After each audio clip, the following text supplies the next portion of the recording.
वैदिक साहित्य में आपने 4 वेदों का अध्ययन किया। वैदिक साहित्य में आपने 4 वेदों का अध्ययन किया। आज आप ब्राह्मण ग्रंथों का अध्ययन करें। टॉपिक का जो नाम है उस टॉपिक का नाम है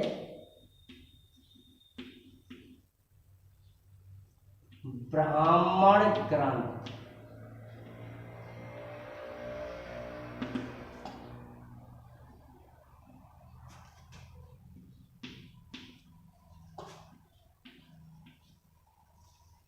देखिए बंधुओं, आपने ये पढ़ा है कि वेद के 2 भाग हैं, मंत्र रूप और ब्राह्मण रूप। मंत्र रूप और ब्राह्मण रूप।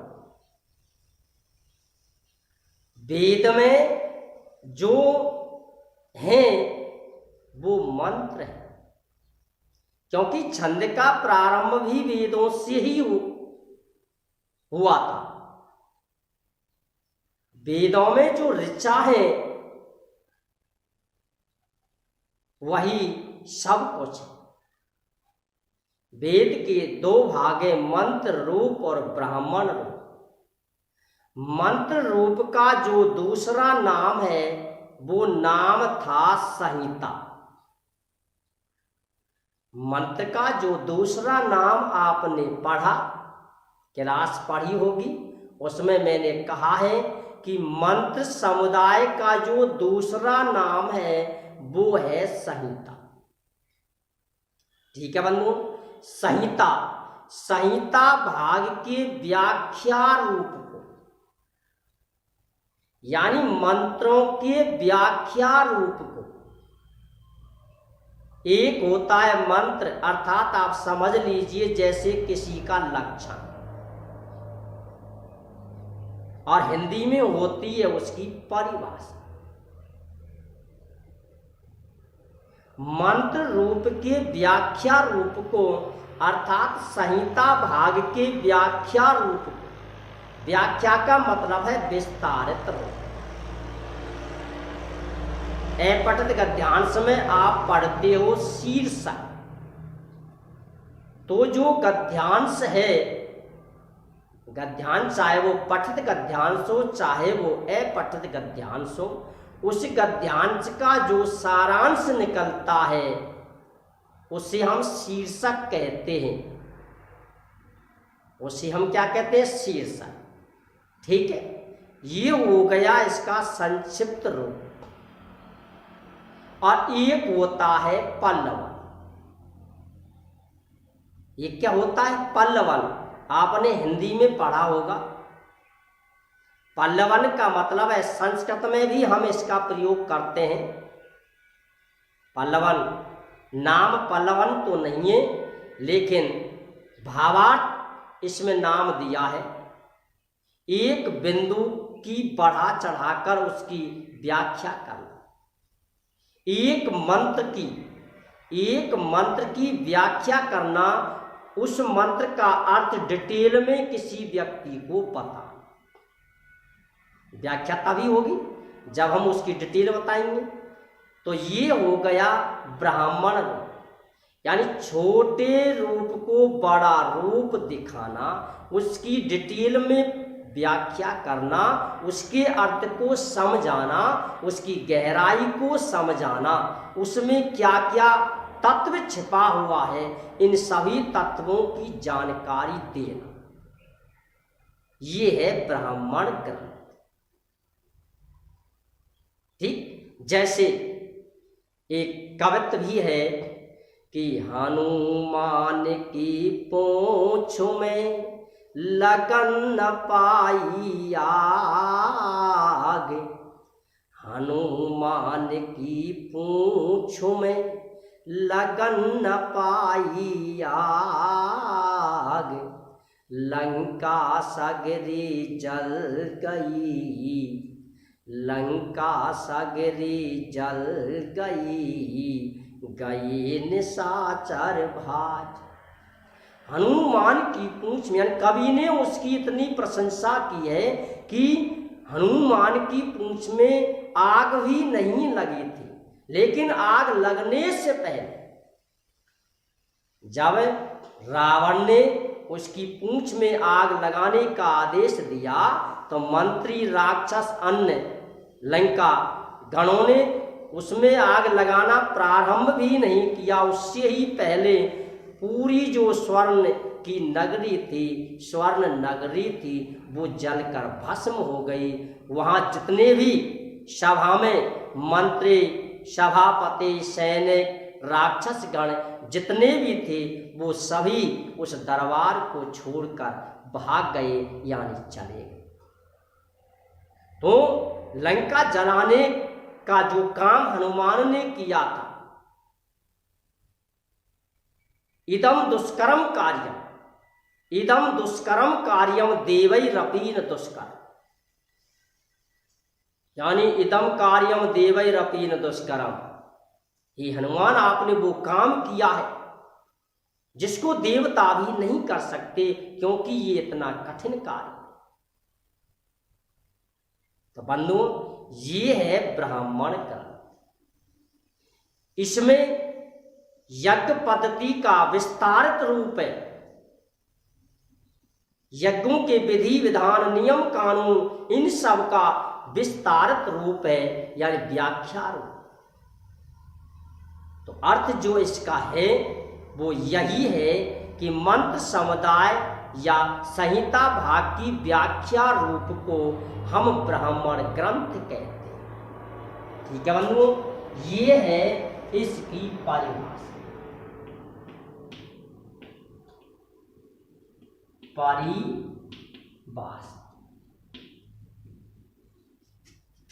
मंत्र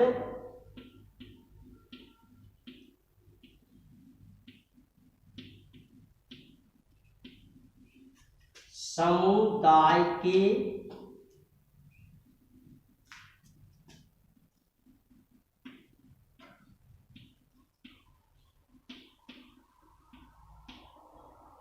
व्याख्या रूप को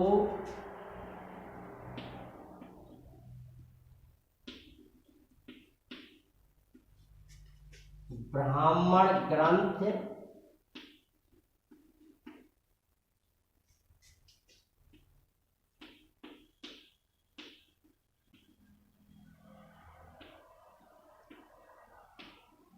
कहते हैं।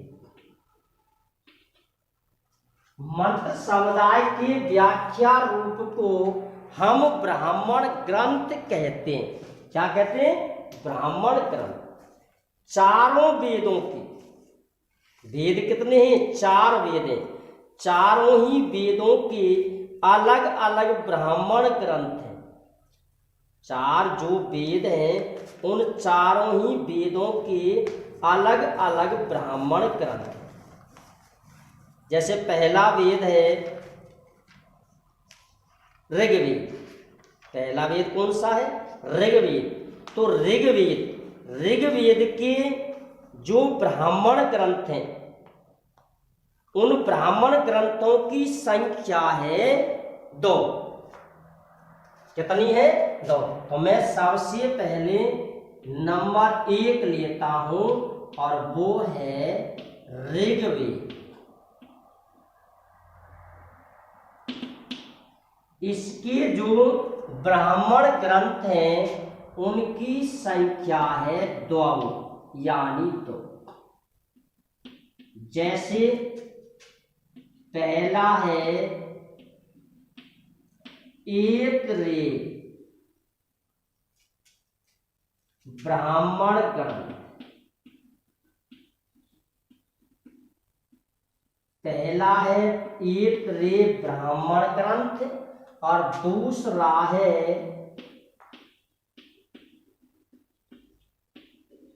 कौशितकी ब्राह्मण ग्रंथ।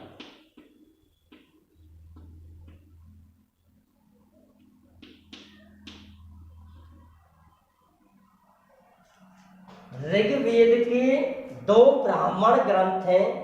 पहला है ऐतरेय ब्राह्मण ग्रंथ और दूसरा है कौशितकी ब्राह्मण ग्रंथ। दूसरा जो ब्राह्मण ग्रंथ है उसका नाम है कौशितकी ब्राह्मण ग्रंथ। ऐतरेय जो ब्राह्मण ग्रंथ है, ये जो यजुर्वेद है इसका जो ब्राह्मण ग्रंथ प्रसिद्ध है शतपथ है। ये ब्राह्मण ग्रंथ है, ये है शुक्ल यजुर्वेद का।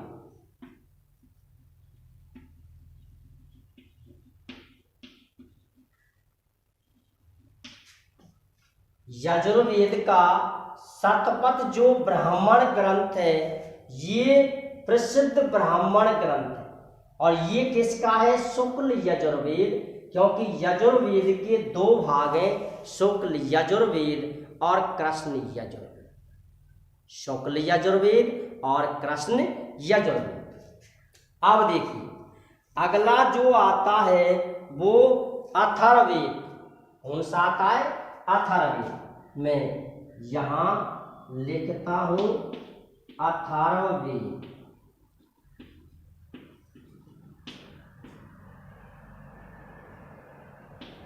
इसका जो ब्राह्मण ग्रंथ है वो है गौपथ ब्राह्मण ग्रंथ।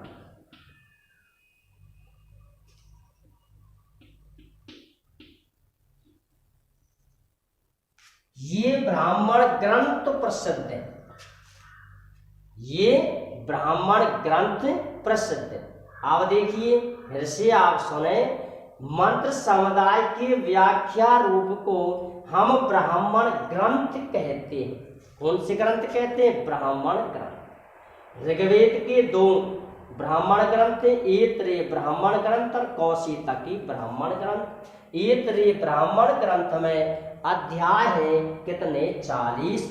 यजुर्वेद का शतपथ ब्राह्मण ग्रंथ प्रसिद्ध है और ये जो अथर्ववेद है इसका गौपथ ब्राह्मण ग्रंथ प्रसिद्ध है। ये जो ब्राह्मण ग्रंथ है मित्रों, मैंने आपसे पहले कहा है कि इसमें यज्ञ के विस्तारित रूप है। यज्ञ का विस्तारित रूप है, यानी इन ब्राह्मण ग्रंथों के अनुसार, इन ब्राह्मण ग्रंथों के अनुसार यज्ञ को ही सर्वोपरि माना। ये जो यज्ञ है इसे सर्वोपरि माना है, अर्थात यही ईश्वर है। यानी यज्ञ से ही हमें ईश्वर की प्राप्ति होती है, अर्थात हम यज्ञ नहीं करेंगे तो हमें भगवत प्राप्ति नहीं। ईश्वर का ही रूप है और वो रूप है यज्ञ। ईश्वर का जो रूप है वो रूप है यज्ञ। क्या चीज है? यज्ञ। इसीलिए ब्रह्म भाव का जो नाम ब्राह्मण है, यानी ब्रह्म भाव का नाम ही ब्राह्मण है। ब्रह्म शब्द का अर्थ है मित्रों यज्ञ। ब्रह्म भाव का नाम क्या है? ब्रह्म जो भाव है, ब्रह्म भाव, ब्रह्म भाव का नाम ही ब्राह्मण है। ठीक। और ब्रह्म माने होता है यज्ञ। देखिए कोई अंतर आप समझिए। ब्रह्म भाव का नाम ही क्या चीज है? ब्राह्मण। और ब्रह्म माने होता है यज्ञ। ब्रह्म जो है, ब्रह्म का अर्थ होता है यज्ञ। इसीलिए ब्राह्मण ग्रंथ में यज्ञ का विस्तारित रूप है, अर्थात यज्ञ ही सर्वोपरि। यज्ञ क्या है मित्रों? सर्वोपरि। यज्ञ ईश्वर प्राप्ति का, भगवत प्राप्ति का एक सरल उपाय।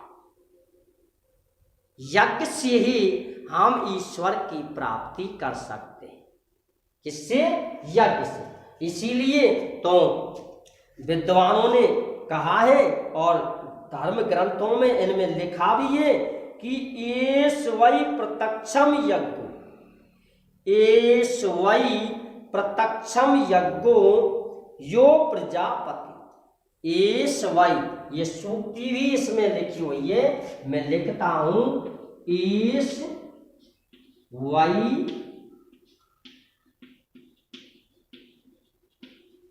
प्रत्यक्षम यज्ञो यो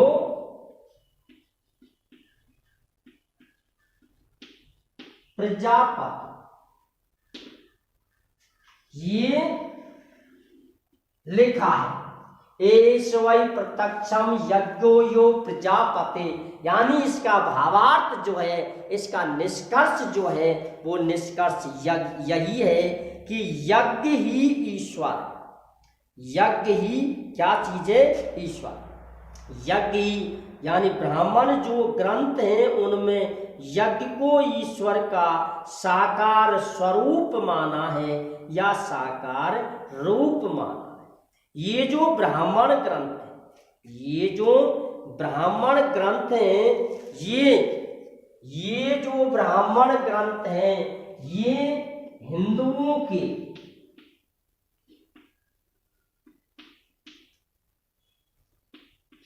ये जो ब्राह्मण ग्रंथ हैं, ये हिंदुओं के, किनके, ये हिंदुओं के, किनके, ये हिंदुओं के मूल धर्म ग्रंथ हैं। ये जो ब्राह्मण ग्रंथ हैं, ये हिंदुओं के मूल ब्राह्मण धर्म ग्रंथ हैं। क्या है ये, धर्म ग्रंथ। तो यही है सब कुछ। वेद प्रारंभ होता है, लेकिन ये जो ब्राह्मण ग्रंथ है, यही है सब। ये ईश्वर का साकार रूप। यज्ञ ब्रह्म भाव को हम ब्राह्मण कहते हैं। ब्रह्म भाव, ब्रह्म भाव यानी ईश्वर प्राप्ति, ईश्वर का भाव। और यज्ञ ब्रह्म माने होता है यज्ञ, और यज्ञ ब्रह्म माने होता है यज्ञ, और यज्ञ का ही नाम है ईश्वर का साकार रूप। अर्थात हम इनके द्वारा, धर्म ग्रंथों के द्वारा, इन ब्राह्मण ग्रंथों के द्वारा ही हम ईश्वर प्राप्ति कर सकते हैं। क्या कर सकते हैं, ईश्वर प्राप्ति कर सकते हैं। इसमें एक आप स्तंभ परिभाषा सूत्र में एक वो है आप स्तंभ परिभाषा सूत्र, मैं लिखता हूं, आप स्तंभ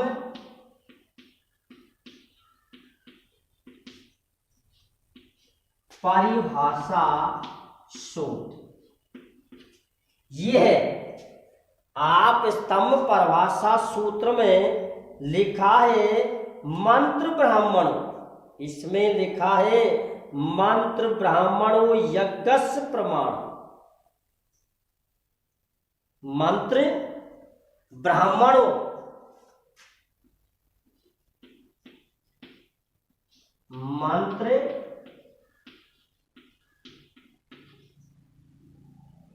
ब्राह्मणों यज्ञस्य प्रमाण। ये जो आप स्तंभ परिभाषा जो सूत्र है, इसमें लिखा है कि मंत्र ब्राह्मणों यज्ञस्य प्रमाण। मंत्र ब्राह्मणों आत्मको वेद है, अर्थात ब्राह्मणों को भी वेद की संज्ञा प्रदान की गई है। ऐसा कहकर जो ब्राह्मण ग्रंथ मंत्र ब्राह्मण आत्मको वेद है, ये भी लिखा है मंत्र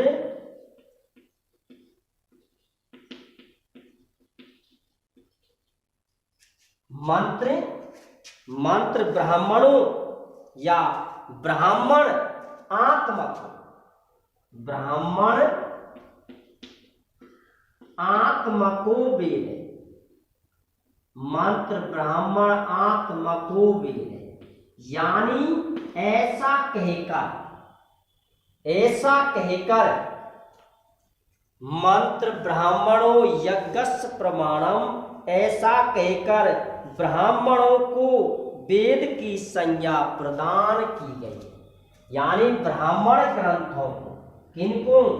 ब्राह्मण ग्रंथों को वेद की संज्ञा दी गई। किसकी संज्ञा दी गई है? वेद की संज्ञा दी गई। ठीक है बंधुओं, अब देखिए ये है ब्राह्मण ग्रंथ। क्या है? ब्राह्मण ग्रंथ। ये जो अधिकांश ब्राह्मण ग्रंथ जो संहिता है, ये सर्वथा ये भिन्न है, क्योंकि अधिकांश जो संहिताएं हैं वो छंदोबद्ध है, परंतु ब्राह्मण जो है वो गद्य है। ठीक है बंधुओं, ये जो है यानी इनकी जो विषय एवं स्वरूप जो की दृष्टि से ब्राह्मण ग्रंथ संहिता जो है उससे अलग है। देखिए बंधुओं, ये है संहिता। ठीक है, ये तो पद भाग है, क्योंकि मंत्र का ही दूसरा नाम है संहिता। मंत्र का ही दूसरा नाम है संहिता। ये तो है पद भाग, लेकिन ब्राह्मण जो ग्रंथ है ये है गद्य भाग। क्यों? क्योंकि ये इसकी व्याख्या और व्याख्या बंधुओं गद्य में होती है। व्याख्या जो होती है वो किस में होती है? वो गद्य में होती है। ठीक है बंधुओं, इस प्रकार से ये जो ब्राह्मण ग्रंथ है, ये जो ब्राह्मण ग्रंथ है, ये सर्वोपरि अर्थात यही वेद है। इसलिए ब्राह्मण ग्रंथों का बहुत ही महत्वपूर्ण योगदान रहा है। इनके द्वारा, ब्राह्मण ग्रंथों के द्वारा जन ग्रंथ, यदि ब्राह्मण ग्रंथों के द्वारा वेद के रहस्य को जन उपयोगी बना दिया गया। यदि ब्राह्मण ग्रंथों, यदि ये जो ब्राह्मण ग्रंथ हैं इनको यदि जन ग्रंथ भी कहा जाए तो भी सही है।